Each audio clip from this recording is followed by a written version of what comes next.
Well, first tonight, how the police caught a serious criminal who fled this country in the back of a lorry after a new wave of gun crime in Nottingham.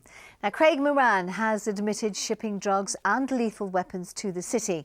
Tonight, though, how Moran was linked to the murder of the jeweller Marion Bates, how he filled a void behind the crime boss Colin Gunn, and how he was extradited after being caught living the high life in Dubai. This exclusive report from our social affairs correspondent, Jeremy Ball.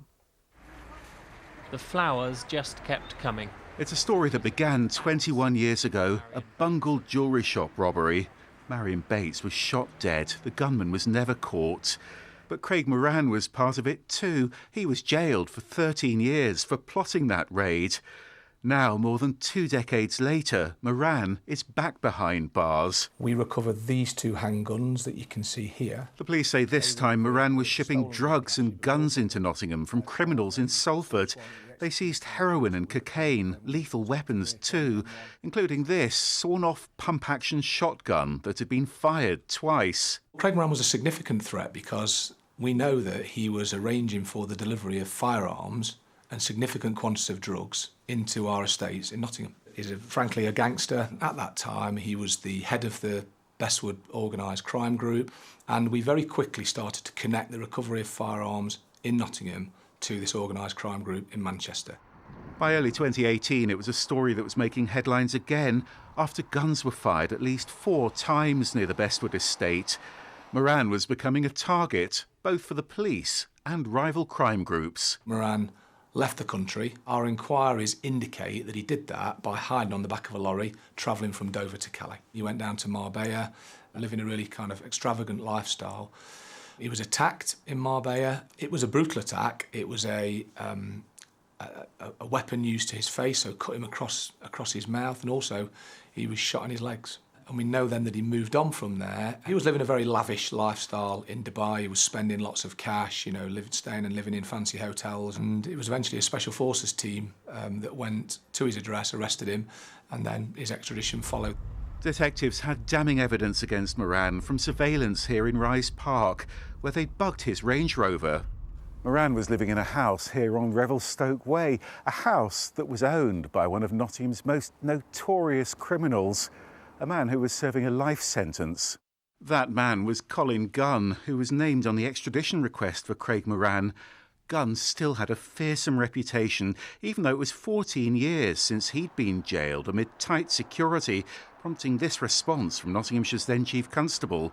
In the white community, most roads led to Colin Gunn, where gun crime was concerned. When people gave it the name sort of Shottingham and Assassination City, what they were alluding to were the activities of Colin Gunn and his colleagues.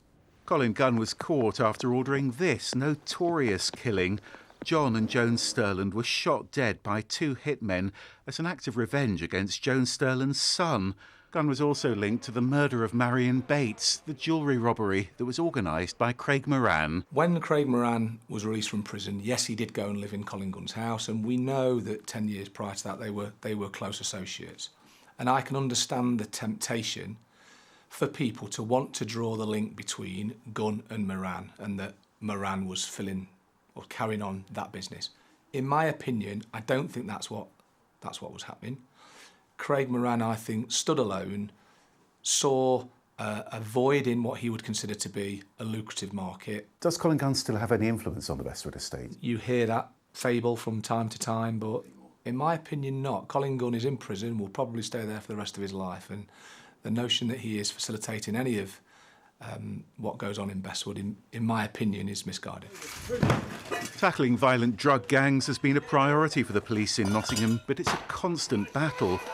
Craig Moran's due to be sentenced along with 9 other members of the Bestwood and Salford crime groups, closing another chapter in one of Nottingham's most shocking stories. Jeremy Ball, BBC East Midlands Today. Well, the Bestwood estate is a very different place these days, but now that story is being investigated by a leading expert on the Russian and Italian mafias. Federico Varese is Professor of Criminology at the University of Oxford, and thank you so much for speaking to us. First, to ask you, why did you decide to look at the Bestwood estate as it was? Yeah, thank you for having me. I was asked to look at the estate by the police in Nottingham that alerted me, first of all, to a wonderful project called the Reacher, which was precisely devised to reduce the distance between the community and the authorities and to increase trust in the community. That's how we started our project. And tell me, we'll talk about the communities in a moment, but what are you trying to achieve by this research? Well, we wanted to understand whether in the past the community had been penetrated by a criminal group and the extent to which this criminal group was not simply committing ordinary crime, but have an impact on the life of the community itself. How do they embed themselves like that into a community, though, and establish a sort of criminal organisation in that way? Well, of course, there was crime committed, especially drugs type of offense, but then it went beyond that and it nested in the fact the community did not trust the authorities and started to turn to the group to solve ordinary crimes, such as ordinary theft or misbehavior in the community. And so that I think is extremely interesting. You said I studied the Russian mafia and the Italian mafia. This is in a sense the beginning of what could develop into a mafia. Of course, it didn't in the case of Bestwood in the end. And is there anything, just finally, that really surprised you that you found looking into Bestwood? Yes, one of the surprising things of our work is that the number of crimes that were committed in Bestwood actually was lower than the crimes committed in other neighborhoods. I mean, ordinary crimes. Of course, having a gang of that type was itself extremely dangerous and not conducive to good community life. Well, one thing is, thank goodness that's all in the past, Professor. Thank you so much for speaking to us. Thank you.